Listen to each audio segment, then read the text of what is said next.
Bonjour bien-aimé, bonjour mon frère, bonjour ma sœur, que le Seigneur te bénisse. Bonne nouvelle semaine, bienvenue dans ce partage quotidien. Ce matin, nous allons partager la parole de Dieu. Nous sommes une fois de plus reconnaissants. Nous glorifions Dieu et bénissons son nom pour son amour, pour sa grâce. Que la gloire lui revienne dans le nom puissant de Jésus-Christ. Soyez bénis au nom de Jésus. Le thème de notre méditation ce matin, qui est enfant de Dieu? Et cela nous montre notre vraie nature. 1 Jean 3, les versets 9 et 10, la Bible déclare « Celui qui est né de Dieu ne s'adonne pas au péché, car la vie qui vient de Dieu a été implantée en lui et demeure en lui. Il ne peut pas continuer à pécher puisqu'il est né de Dieu. C'est ainsi que se manifeste la différence entre les enfants de Dieu et les enfants du diable. Celui qui ne fait pas ce qui est juste n'appartient pas à Dieu, pas plus que celui qui n'aime pas son frère. » Enfant de Dieu, bien-aimés frères et sœurs, Dieu n'est pas le nom commun de celui qui va à l'église. Enfant de Dieu n'est pas le nom commun de celui qui va à l'église ou de celui qui prie.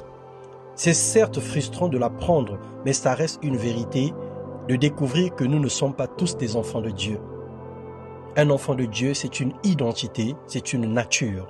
Jean 1, 12 à 13, la Bible déclare « Mais tous ceux qui l'ont reçu, à ceux qui croient en son nom, elle a donné le pouvoir de devenir enfants de Dieu, lesquels sont nés non du sang, ni de la volonté de la chair, ni de la volonté de l'homme, mais de Dieu. Elle le mit pour la parole de Dieu et la parole qui est Jésus-Christ. » Nous sommes en effet tous des créatures de Dieu, il nous aime sans exception, cependant il nous suggère de devenir ses enfants pour participer à sa gloire. Il veut nous adopter pour faire de nous ses héritiers, c'est un choix personnel.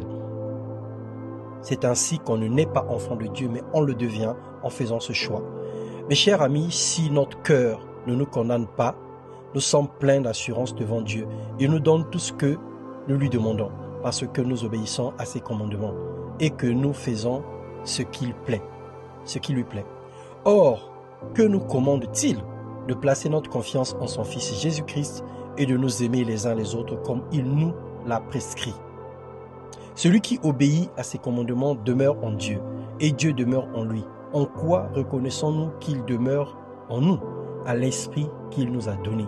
Évidemment, si un doute naît de ton cœur en lisant Romains 10, le verset 9 à 10, et que tu te rends compte que tu ne l'as jamais reçu de façon particulière, elle déclare qu'à ceux qui croient en son nom, ceux qui confessent de sa bouche et qui croient dans son cœur, celui-là qui est sauvé.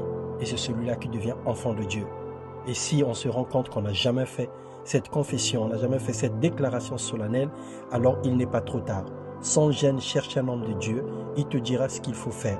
Que Dieu te bénisse et te qualifie dans la nouvelle famille des enfants de Dieu et qu'il te garantit la vie éternelle par sa grâce et dans son amour au nom puissant de Jésus-Christ. Je déclare que cette semaine soit une semaine exceptionnelle, une semaine bénie, une semaine où la gloire de Dieu se manifestera dans tous les secteurs et dans tous les domaines de notre existence. Soyez bénis au nom de Jésus. Amen.